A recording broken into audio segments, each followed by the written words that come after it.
Okay, great. So it looks like we have a few people joining us in the Zoom, which is excellent. And then we also have, almost 10 people watching us on the YouTube link. So we've got a little bit of an audience there, which is great. So welcome everybody to the UI UX panel of the 2020 Senior Show Virtual Frontier webinar. We have 4 presentations in this panel, and the way that we're going to do it is to first have all 4 presentations, and then we will have time for questions and discussion afterwards. So if you're in the Zoom after the presentations are done, I can unmute the microphones and people can ask questions there. You're also very welcome to enter questions or comments in either the chat in Zoom or the chat in the YouTube live stream channel. And if you want to enter those as the presentations are going, then I will introduce those questions or those comments into the discussion afterwards. So please feel free to engage as we go along. And so with that, we're going to get started first with Eric. So everyone else, let's stop our videos, and then Eric, if you want to take over with sharing your screen. All right, I can handle that. So again, my name's Eric, and I spent this semester pretty much trying to figure out what UI UX is and if I like it and if it's something I'd like to pursue one day. And let's see, I'll get this going here. All right, so my project was, I called it Mod. It's a music playing app, and not that I'm super in love with music playing apps, but I was really interested in just learning UI UX, and I looked at this app as a vehicle to pretty much take me down that road and figure out what UI UX is and how I can use it. So I started probably the first month of the project just doing research. So these are the 3 main things that allowed me to learn what I have learned. And I started with Medium articles, and I learned a ton from that, just about basic UI UX principles and practices, and I benefited a lot from that. I was working about 15 hours a week at an internship this semester, so I had a ton of time to listen to podcasts. So I probably put 100 hours into the UX podcast. It's a really cool podcast between 2 guys, an American guy living in Germany and another guy living in Stockholm, Sweden, who bring on different guests every week and pretty much just talk UI UX. And I got a lot out of that, just kind of learned how to think and talk like a UI UXer. So that was a big benefit to me. And then finally, the book Living with Complexity by Donald A. Norman. Norman is known, as my understanding, to be one of like the founding fathers of UI UX design. So he has a lot to say about this area, and I learned a ton from this. Interesting story how I came upon this book. I got an email from Professor Maurice about a surveying for design workshop. And I showed up to that workshop and nobody else happened to. So it was just me and Maurice. And he kind of just honed in on my project and figured out, kind of helped me pick my direction. At the time, I wanted to do some really in-depth UI UX and these crazy like studies and stuff. But we kind of discussed and came to the conclusion that at the end of the day, if I did all these studies in person, my population, I guess, that I'm testing is all going to be 18 to 24-year-old college students in Ames, Iowa, most likely in the College of Design. So I'm not really getting much out of that. I have like way too specific of a audience. So he recommended I look at more broad research that has already been done by professional companies, because companies are spending tens of thousands of dollars on this type of research. So I went ahead with that. And during this meeting, we also discussed what I thought the solution to making a better music app is. And to me, it was simplicity at the time. I thought things needed to be more simple, but that's just not the case. This book, Living with Complexity, is all about that, how complex things are just a part of life. And they can be difficult sometimes, but it's part of life and we have to live with it. My favorite example is from early on in this book.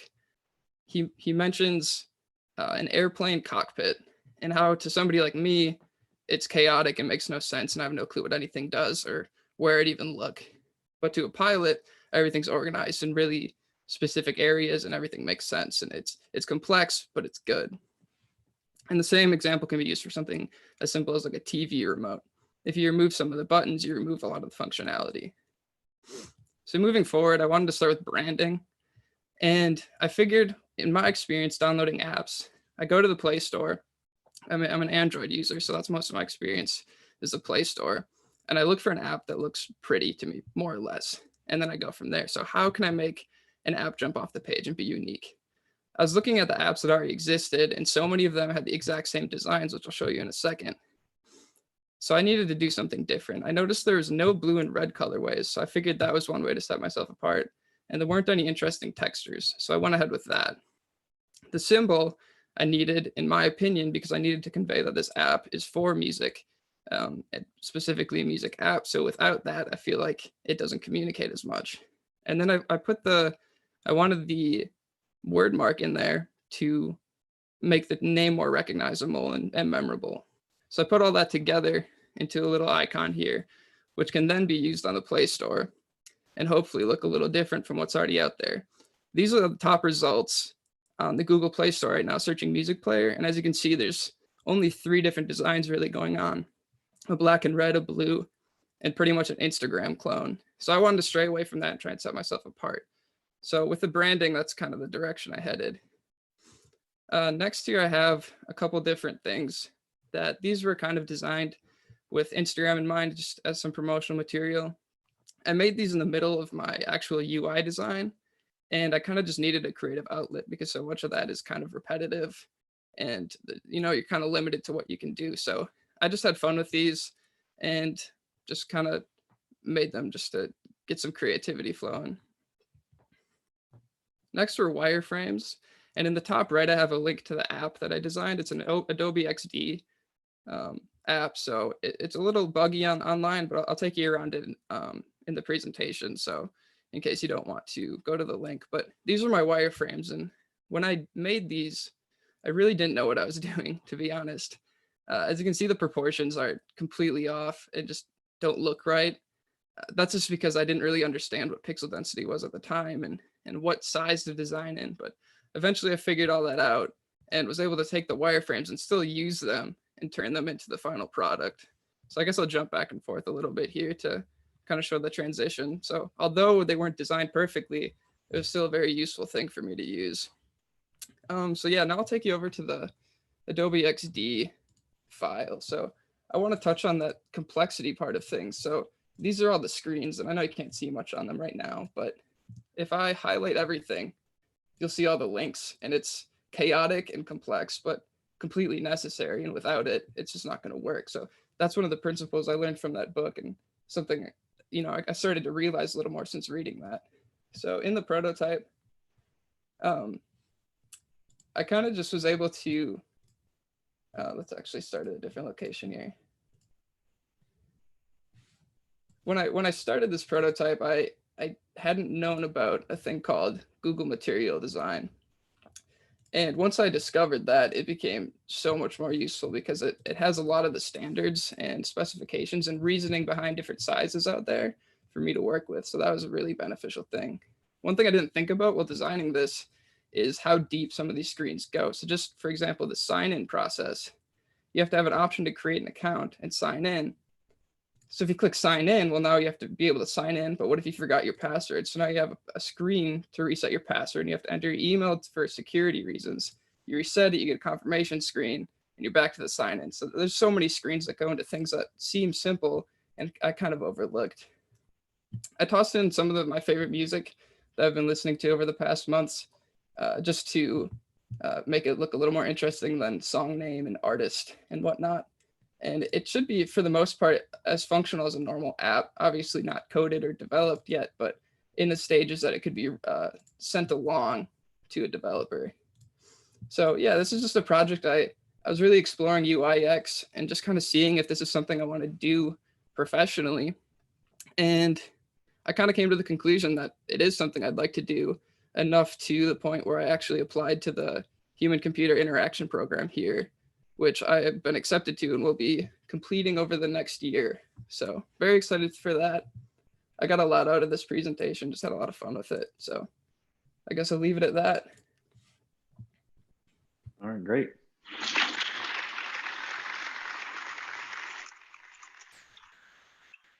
Excellent. Thank you, Eric, and congrats on acceptance into the HCI program. That's wonderful. Thank you. All right, up next we have Tia. So if you want to share your screen. All right, sounds great.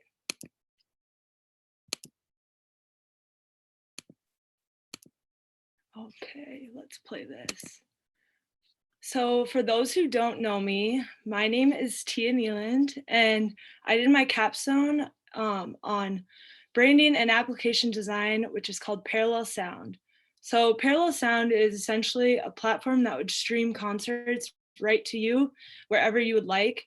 And it kind of focuses on 4 main elements. So it takes a location issue out of concerts where, say, if you don't live in a big city, you can't get there as easily, or as accessibility factors in that whole area. So it focuses on location and the accessibility issue. And then also it focuses on being contactless and being able to see that in a world that we may not be able to be fully in full contact with each other, that kind of solves that issue. And then also it is a little bit more budget friendly than most concerts. So starting out, the first part of my project is the branding and social media. So the reasoning behind why I named it Parallel is because thinking about something that where 2 things are working together, they're connecting, but they still do not touch ever. I started thinking about parallels, and the word kind of just fit my brand the way that I wanted metaphorically, but also visually. So it has like a legit parallel in the word with the 2 L's. So it was just really, really fun to work with. And then keeping just that line underneath as a simplicity aspect, but also like remaining completely transparent and being able to say, this is parallel, there's a line and all of that stuff. So that was kind of the reasoning behind it. And then with that, I wanted a super modern and geometric sans serif as the header, but then I also wanted serif to balance it. So I used Circo, which is a really very pretty ornamental serif that just matches really well with the sans serif that I chose. And then so with colors, I primarily chose this bright lime green to go not only against white, but also black. It just looks really aesthetically pleasing. And then all of the colors in my palette kind of represent the, not only just the very modern UX design experience, but also the fact that this is primarily something that would help other organizations or nonprofits with donating money and raising awareness to national parks. So forest, canyon, fire, river are the primary colors that kind of counteract that or go with that idea. And then so with copy, it is kind of just slogans like your sound wherever you want it, your sound judgment free, and that's the sound of saving our earth. And so with the brand assets, I designed a couple business cards that use that primary color palette. And I think that they have very visually aesthetic reasoning behind it because the colors just go super well together. And then any patterns that would be designed from there would primarily use those 4 colors. And then from there, I designed posters that could be potentially used as print or social media promotion for Parallel. So it kind of just says, we're Parallel, we're a music platform that saves our earth and protects our land. We're a music platform that promotes discovery on both sides of the mic. And then it also brings the concert right to you. With the social media aspect of Parallel, it would primarily go through like social media social media accounts like Instagram, Facebook, other stuff like that. So I just created some content that would be potentially used for the Parallel Instagram page. So it goes through an artist highlight, June Unplugged, which means the artists of the month that are going to be streaming on Parallel. The kind of call to action. So every time you listen, you are donating part of your proceeds to National Park Service or another organization that helps save our natural land. And then the last one would be just logos and imagery that coincide with the brand.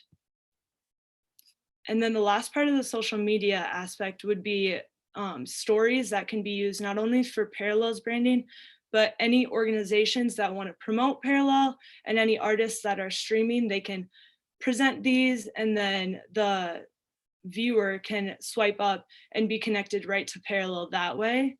So kind of, I had 3 ideas of bands this month, and then going deeper to have bands unplugged. And then that would have the dates and the links for each person. And then the artist feature that has the person that is streaming on Parallel. And then for motion graphics for Parallel, I really wanted to use the word mark and the line to create visually interesting concepts that can be used for social media or any other sorts that they would need these square pieces for. So part 2 of my project would be the application design and UI UX. So like Eric, I kind of really only started designing UI UX this semester after taking a class at Iowa State. So I got really interested in it and wanted to kind of learn more, as well as see what I can possibly do with this type of design. So starting out, this is the intro screen that would welcome you into Parallel. And these are all created using Adobe XD, but so this kind of just gets a very like smooth transition and gets you excited for potentially streaming some artists. So next would be the home screen of Parallel. So it kind of has these artist highlights, and that swipes through, and on a time basis, it would go through and see what's streaming this week or this month. And then from there, you can automatically see your upcoming concerts. So you can just see like a brief synopsis of that artist and then go to more information about them. And you can also see more recommended options based on your algorithm and what you have searched beforehand. And then if you want to click and see something, you can buy a ticket so that you have that concert subscribed. And then also you can look via genres of music. So also based on that algorithm, they can see what you like. For example, if you like me, like indie music, that stuff, it would come up that way. And then also it just has a back to top for easy user experience. So next would be the calendar feature and showing the navigation screens. So from the Discover landing page, you would go then to the calendar, and that will show you essentially every artist per month, per week, per day, not categorized by genre, just showing that this is all we have right now. You can go from month to week to day and then buy the ticket that way, or you can click on each one and see. So that is the second tab essentially. And then next would be sort of the about screen that kind of shows you what Parallel is all about, why they do what they do. They're a brand and mission that supports other organizations that helps our natural environment. So it kind of gives you just a briefing of Parallel's mission, the impact that it has or that it potentially could have, and then options to support further by going to that National Park Service donation site and then subscribing to a newsletter to get more information on this cause. And then the last tab would be the actual streaming part. So once you go in on a day that you have a concert, it would come up with this screen instead. And then it just says start concert. So you start it, it brings it up for you. And then you have the opportunity to go full screen. And then once you're done, you can just end it. Another aspect I was thinking about is that you potentially might just want to see if an artist itself is streaming anything in the near future. So you could just direct search that in the top left corner to see if any of your favorite artists have anything on Parallel at the time. So that is my project, Parallel Sound. Thank you for listening in. If you have any feedback or questions, let me know. My contact information is down in the right corner. Thank you very much.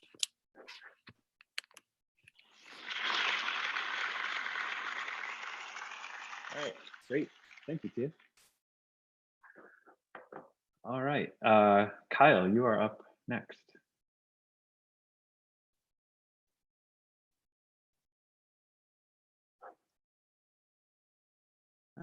Okay.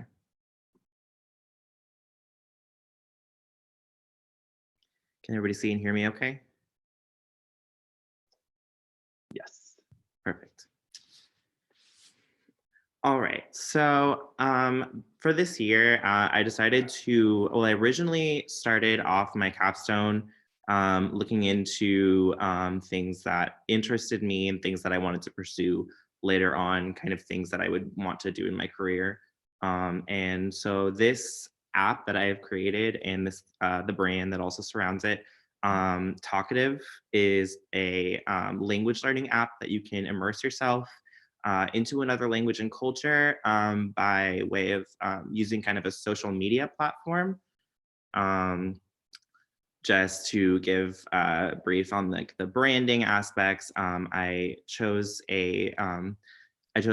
different blues and greens to kind of promote the different ideas of globalization and immersing yourself in the cultures of other people around the world. And as you can see here with the app icon, Kyle, I think you're, I don't see your screen being shared. Sorry. What? Oh. Shoot. No. Gosh dang it. There we go. Now it's Okay. happening. My gosh. Sorry, everyone. Nope, Okay. now we can see the blues that you were referencing. All right, cool. Okay, here, Thanks. there we go. Awesome.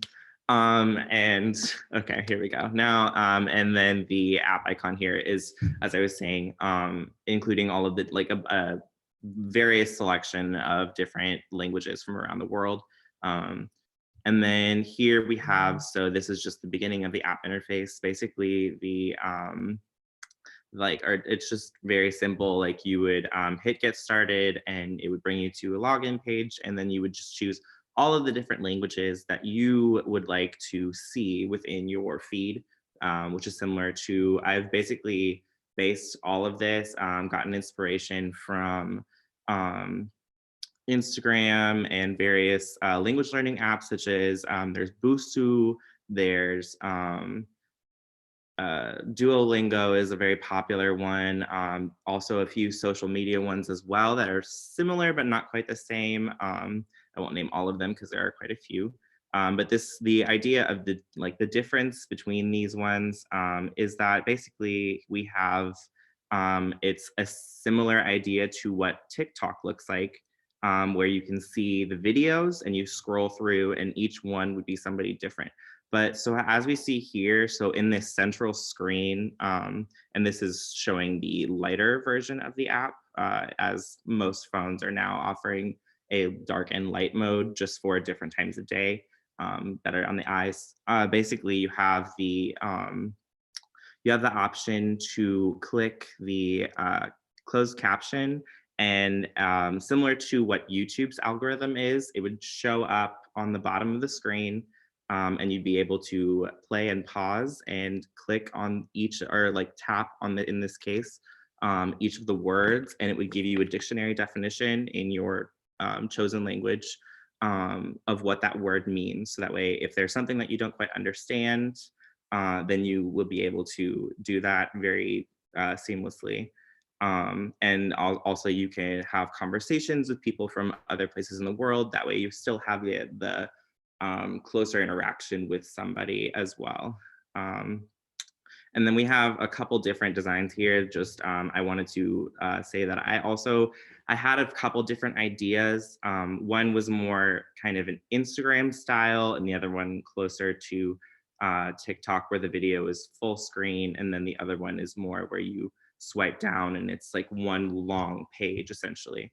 And I kind of preferred this one on the left here just because it's a little bit more streamlined. It's easier to use. I feel that Instagram's algorithm is it's okay for pictures, but the video has just some issues, as it depends on where the video is on your screen, if it plays or not. Some other corresponding screens as well. You'd be able to change the language settings at all times. You'd be able to link this to different other social media, so that way you can add your friends or talk to other people or show people what you're doing.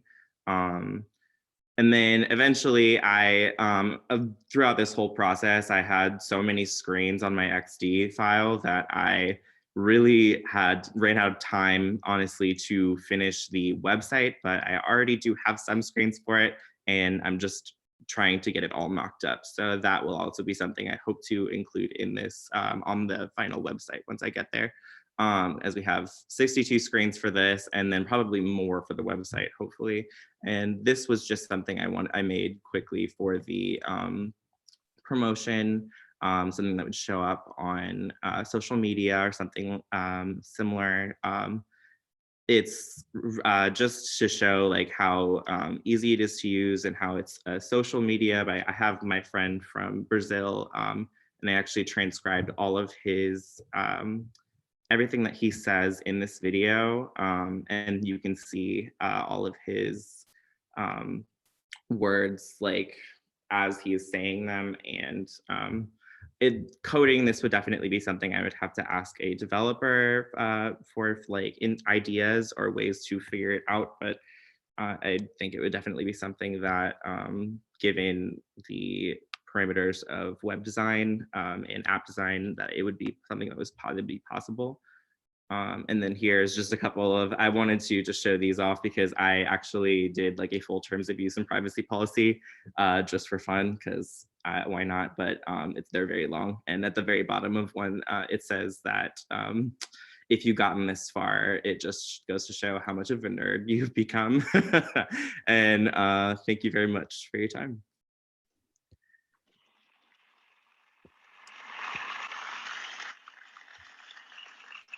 All right, nice work, Kyle. Thank you very much. Okay, and then Claire, you're up if you want to share your screen. Okay.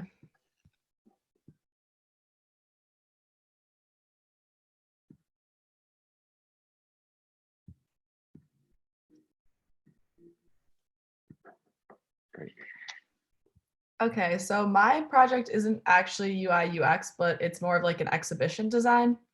But hello everyone, my name is Claire and my exhibition is titled Happier. Happier was created with the intent to inform, inspire, and provoke thought amongst its viewers. I will be presenting information on human happiness in a way that attempts to avoid discussion of its contrary. This was intended to be done through experience.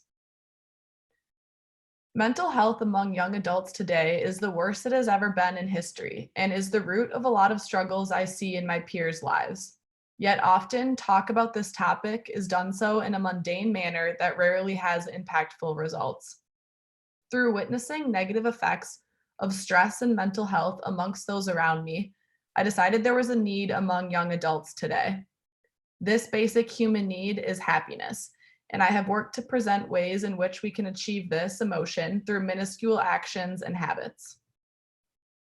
I created an exhibition design through a poster series displayed on 3 6-foot-tall pillars, with the intent for those experiencing this environment to be able to move through the space created, taking in the presented information as they go and in their own way.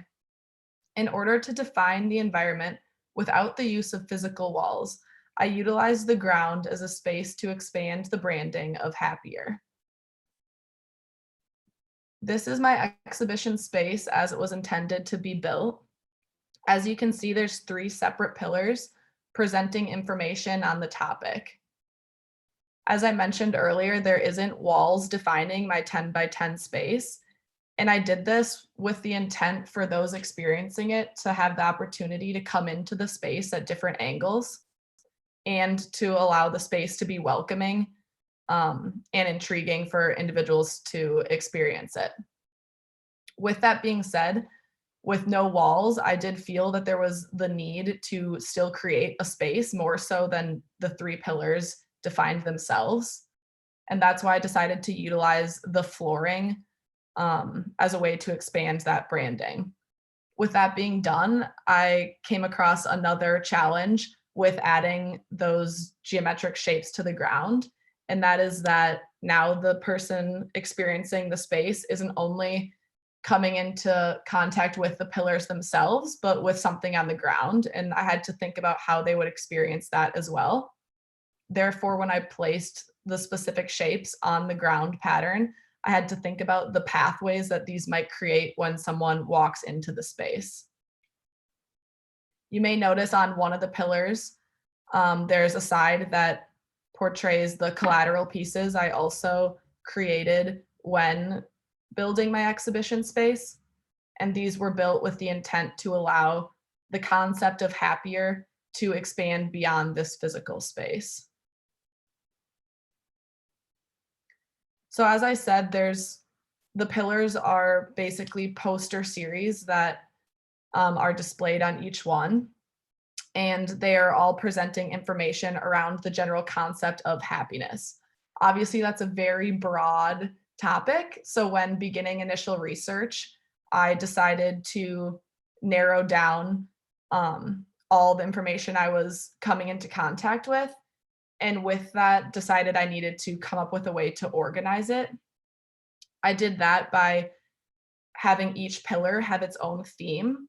And I picked specific topics that I found interesting personally. And I thought that was a good initial way to organize that information. So the 3 main topics that I decided to have each pillar represent is firstly, the idea of making and creating and simply doing things. Second, the effects of multitasking. And third, decision making. All of this information was collected through a lot of different sources, from books to journals, scholarly articles, and even a few podcasts. 3 specific sources that I collected a lot of information from is one being The Happiness Lab, a podcast by Dr. Laurie Santos, a book titled The Paradox of Choice by Barry Schwartz, which defined a lot of the information that I put on the pillar that focused on decision making. And then another podcast by NPR called The Life Kit that focuses a lot on how creating things can actually boost a person's happiness.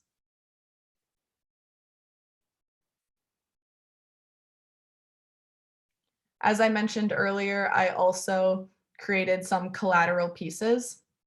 I did this to be able to expand the concept of the exhibition itself outside of its physical space and allow it to move beyond that, as well as take the conversation that it might spark beyond the physical space as well. So in doing that, I made a few tote bags, a journal, and some takeaway posters. All in all, when creating the branding for my exhibition, I started with the color palette. And initially I knew I wanted to use yellow as a main color because it's what I initially think of when I think of happiness. But in doing so, I knew I would need a color to contrast that in my designs. And I found that complementary color in this dark navy. Another defining element in the branding is the use of geometric shapes. I use these in order to help the eye move along the pillars. They're placed in a seemingly random way, and I feel that this helps the viewer understand that there may not be a specific right or wrong way to experience this information, and that they can jump from one paragraph to another, or start at one pillar and maybe move to the next, and know that there's not a right or wrong way to take in the information. And then the use of pillars in general, I decided upon because I really wanted to focus on the experience and how one would be taking in this information. And in doing so, I wanted there to be movement involved and just a way to strongly represent and show the information in general. As I said, there's a lot of different sources that went into presenting that information. So in addition to those ones I mentioned earlier, there's many more. And that is my exhibition. Thank you. All right, great. Thanks, Claire.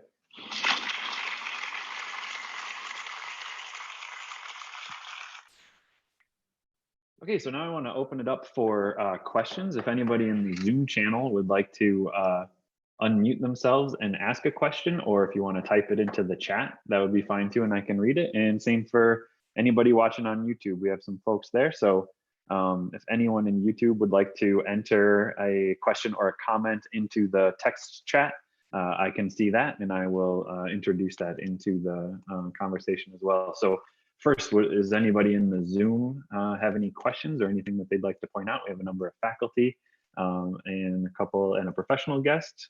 Love to hear from you if you have thoughts. I think you can unmute yourself.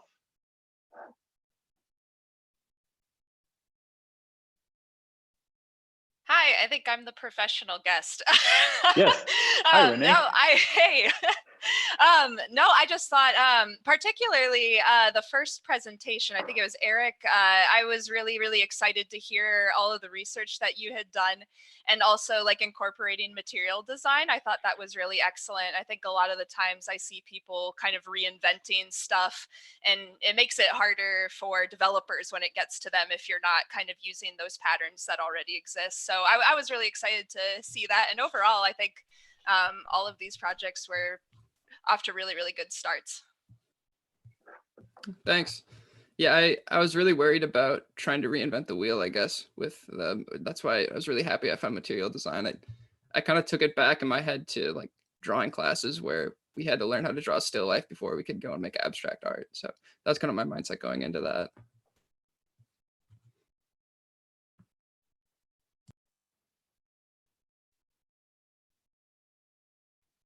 You know, the other thing that I think is really sort of fascinating, starting with that, the idea of like looking at those sort of usability models and thinking about how you can build on the structure of the academic work of Don Norman, which you mentioned, is then like thinking about the different ways in which all four of you approached user experience. You all did a good job and a diverse job of identifying different issues and then trying to figure out like how those were going to come about. And so like Tia, for example, you made a comment about one of your slogans was discovery on both sides of the mic. I was wondering if you could just talk for a second about how your sort of experience facilitated that and kind of what you meant by that.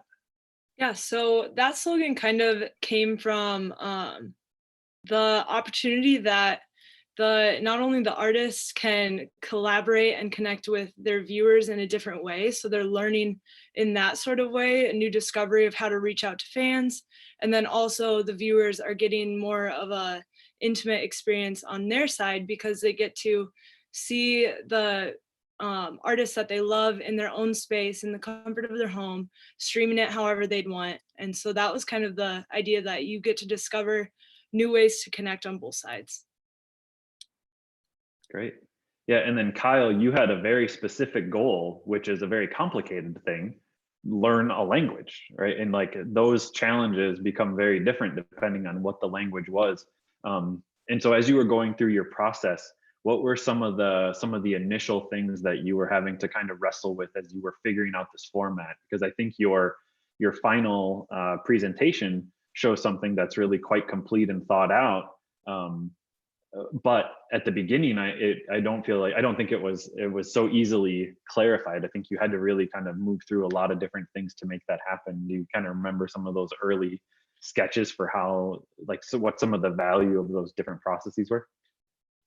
Well, I definitely, I guess I struggled with, well, first off, I struggled with kind of thinking through, like, what is like app design and web design, and how does that work, and how do they mesh with this platform? Based off, like, because I've done extensive research on different things, like what is the best way to learn a language, and when is the best time to, and a lot of people have always said, and like several different sociologists and linguists throughout the world have always said that the best way to learn is to immerse yourself in that language and be part of that culture. And that's the idea behind the app, is to get that immersion aspect of it, and being able to hear those people speak, because you need to be able to hear the sounds of somebody who's actually speaking. When you go to like a high school class and you go through that process, especially in the United States, we don't really focus on the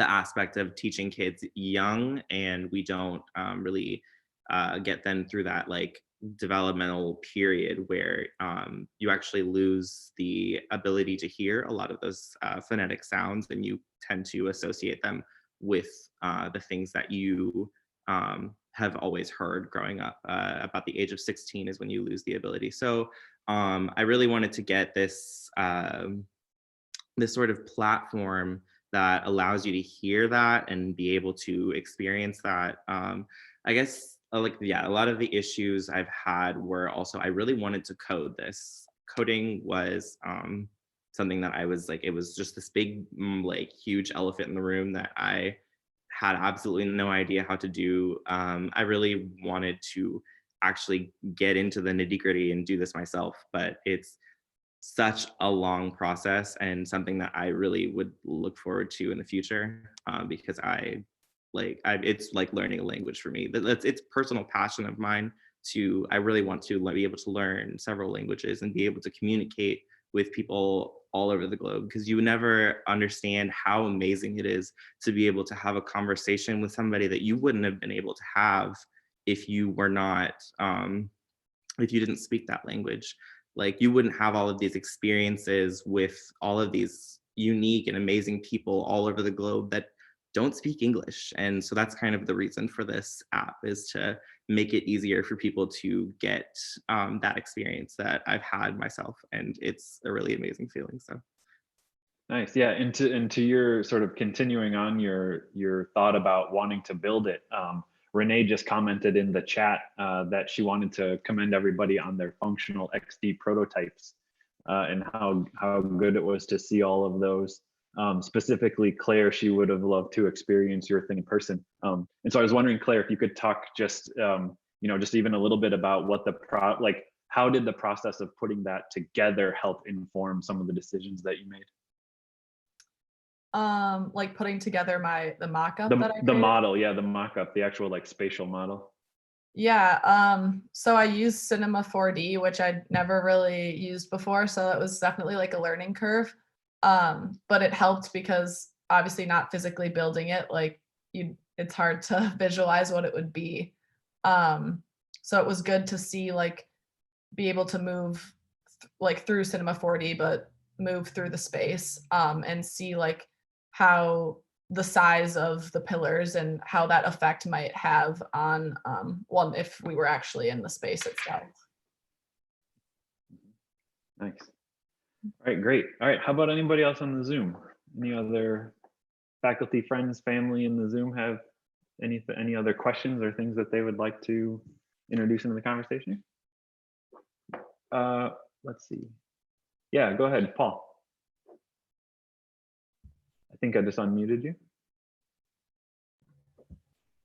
I may have muted myself after you unmuted me. Sorry. I just wanted to comment that first of all, it was good to see you all virtually, and I know this has been a challenge, but I'm glad, I'm over the next few days to see all these presentations, or as many as I can. So I appreciate that you're doing this, and and going the extra mile and accomplishing that.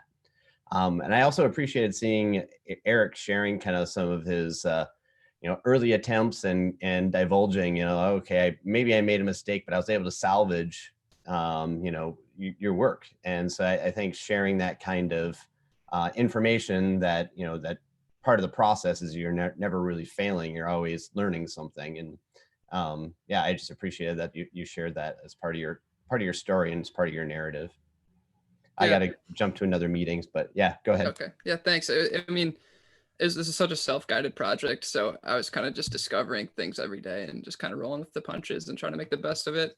I tried to do some actual testing and whatnot through card sorting and whatnot, but it's just so difficult to get responses in the time we're in right now. But yeah, so a lot of not failures, but bumps in the road that I was able to turn around. Yeah, that's great. All right, so one sort of closing thing that I would like to do for the four presenters is I would like to just go around, and if you could just say one thing, like what was your one takeaway from this project or process? Yeah, does somebody want to volunteer to offer that up first? One takeaway from the project? I can go first. Great, Tia. So one takeaway that I kind of experience is that always try to expect the unexpected because of what we're living in right away. My project was completely different before the whole virus came around and everything went virtual. So I felt like I needed to switch what I was doing to command what was going on in our lives, like around. So yeah, I just think that being able to be adaptable in this sort of situation and changing up your projects and your progress and your process is really, really vital for these types of projects. Great. Very true, no matter what you're working on in design. Mm-hmm. Excellent. Somebody else? Kind of off of what Tia was saying, but just the idea that there's always unexpected things that come up along the way. Like when I started my project, there was problems that I didn't foresee that would happen. And so that's just kind of how the design process goes. But coming up, identifying those problems that might come up along the way and then finding solutions for them. So there's just, you might have an initial to-do list of things you might think you need to get done. But as you check one off, you might have 4 more added because you realize that there's other things you need to add or problems you need to solve that come along as you just are designing in general. Mm-hmm. Great. I guess my main takeaway is that I like UI UX enough to continue pursuing it. I talked to Sherry about it a little bit, and she kind of said undergrad is like a whole personality test to see what kind of designers you are and what you like. And that's why I made this project, so I could figure this out. And my main takeaway is that I think I would like to do this for the rest of my life, I suppose, professionally. So yeah, a big life-changing project in a way, I guess. Yeah, what I'm hearing is school works. Yeah. Great. All right, thanks, Eric. All right, how about you, Kai? Definitely going off of that same thing. I felt like throughout this whole process, there's so many areas that I was interested in and that I wanted to go through. And it wasn't really up until we were assigned times for all of these different all of our presentations that I realized that what I was doing was UI UX, and it was something that I was actually really interested in. And I think I always I always kind of thought web design, but and I every time I heard UI UX, I always thought that sounded so much cooler than what I was doing, but it really is the process that I was going through. And that also the fact that I realized that as I've gone through this project, the more I've gotten really passionate about it and wanted to keep going, and I probably will keep going with it, and maybe someday hopefully pitch it to somebody that will want to help me develop it, because that'd be amazing for me to be able to do. And that, yeah, your work is never done. You never stop wanting to improve on what you've already created. So. Excellent. That sounds great. So there's 2 more quick comments in the chat. One is from Professor Sung Kang. She says, UX UI design is an iteration process and testing with end users is important. So she would encourage you to do so. And then